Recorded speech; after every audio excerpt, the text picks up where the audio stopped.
Hi friends, આજે આપણે બનાવશું રાજમાનું શાક। તો રેસીપી એન્ડ સુધી જરૂરથી જોજો અને મારી રેસીપી પહેલી વાર જોતા હોય તો ચેનલને સબસ્ક્રાઈબ જરૂરથી કરજો। તો આપણે રાજમા લીધા છે, તેને ઓવરનાઇટ પલાળી લીધા છે।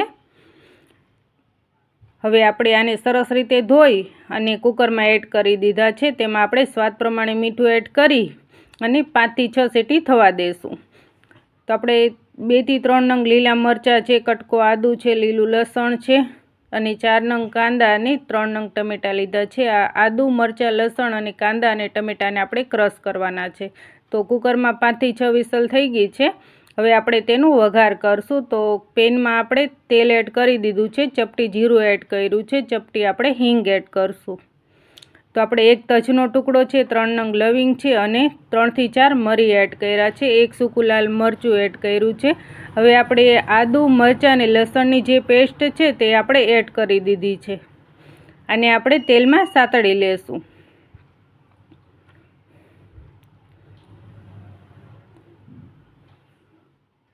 આદુ, મરચાં અને લસણ છે તે આ રીતે આપણે હલાવતા રહેવાનું, એટલે સરસ રીતે તેલમાં સતળાઈ જાય પછી આપણે એમાં ક્રશ કરેલા કાંદા એડ કરશું।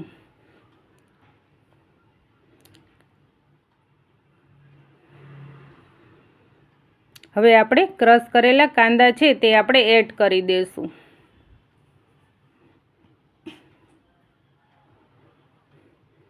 તેને પણ આપણે તેલમાં સાતળી લેશું।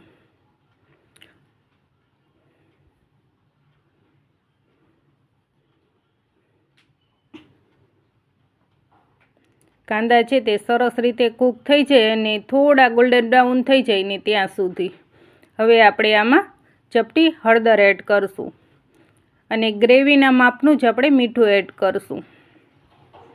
આને આપણે હલાવી લેશું। તો આપણે રાજમા જ્યારે બાફવા મૂક્યા ત્યારે આપણે તેમાં પણ મીઠું એડ કર્યું છે, એટલા માટે આપણે અત્યારે ગ્રેવીના માપનું જ મીઠું એડ કર્યું છે।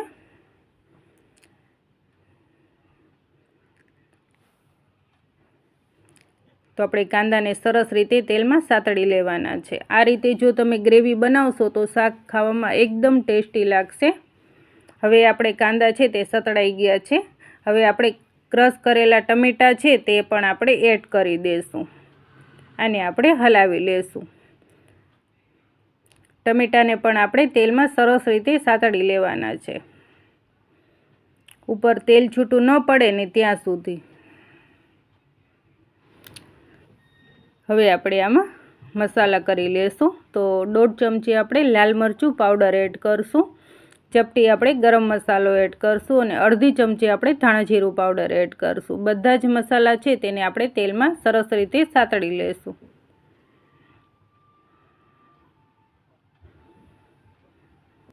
તો બધા જ મસાલા છે તે સરસ રીતે મિક્સ થઈ ગયા છે। હવે આપણે આને થોડી વાર માટે ઢાંકી અને રહેવા દઈશું, એટલે ગ્રેવી છે તે સરસ રીતે કૂક થઈ જાય।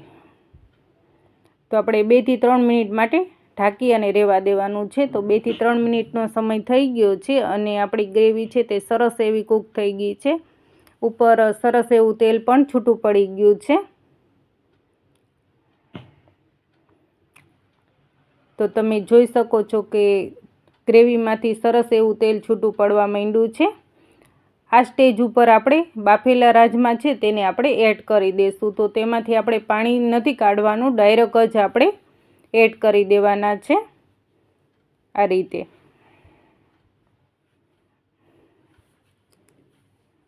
આને આપણે હલાવી લેશું।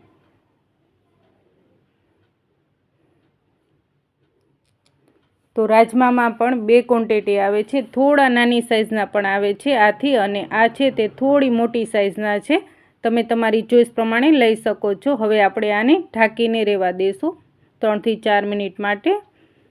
3 થી 4 મિનિટનો સમય થઈ જાય પછી આપણે ફરીથી આને હલાવી લેશું।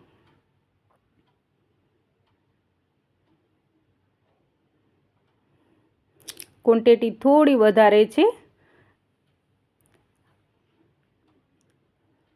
આ રીતે હલાવી અને ફરીથી આપણે ઢાંકી અને રહેવા દઈશું। હજી થોડી વાર માટે આને કૂક થવા દઈશું આપણે। તો 2 થી 3 મિનિટ જેવો સમય થઈ ગયો છે અને આપણું શાક છે તે એકદમ મસ્ત મજાનું બની અને તૈયાર થઈ ગયું છે. ઉપરથી આપણે લીલા ધાણા એડ કરી દઈશું.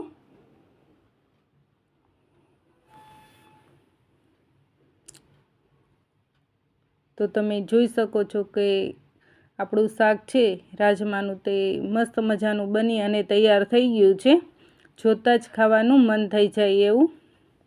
હવે આપણે સર્વ કરી લઈશું. તો ફ્રેન્ડ્સ, આપણું રાજમાનું શાક છે તે બની અને તૈયાર થઈ ગયું છે. જો તમે આ રેસીપી ક્યારેય ટ્રાય ન કરી હોય ને આ રીતે ન બનાવ્યા હોય તો એકવાર જરૂરથી ટ્રાય કરજો. હવે આપણે બાસમતી ચોખા લીધા છે તેની સાથે આપણે સર્વ કરશું. તો ગરમા ગરમ આપણે સર્વ કરી લેશું.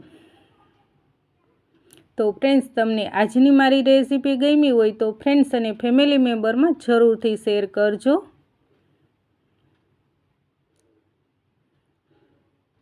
Thank you for watch. તો તૈયાર છે રાજમા ચાવલ.